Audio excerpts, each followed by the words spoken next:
चहा पिण्याचे फायदे काय असतात? चहा म्हणजे जे आपलं खरं तर सगळ्यात भारतीयांचं आवडीचं पेय आहे, ज्यामुळे दिवसाची सुरुवात छान होते.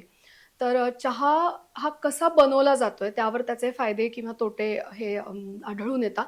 तर चहाचे खूप प्रकार आहेत. म्हणजे ग्रीन टी पण आहे किंवा चहाच्या ज्या पानांचा दर्जा असतो किंवा चहाची पानं खुडली जातात आणि त्यापासून जो चहा बनतो त्यावर त्याचा दर्जा किंवा क्वालिटी ठरते.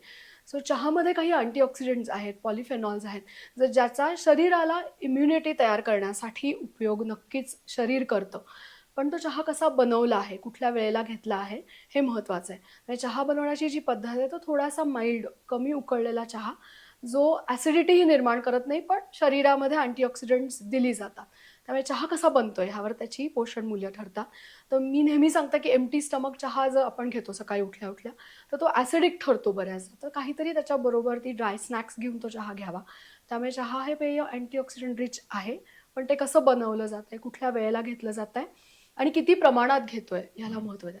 सो दिवसभरामध्ये 3-4 वेळा चहा घेणं डेफिनेटली उपयोगी आहे. फक्त कुठल्याही मीलबरोबर तो क्लब करायचा नाही. सुटं चहा हे पेय नक्कीच 3 कप आपण घेऊ शकतो. जो कमी उकळलेला, कमी साखरेचा आणि दुधाचं प्रमाण थोडंसं कमी असलेलं योग्य.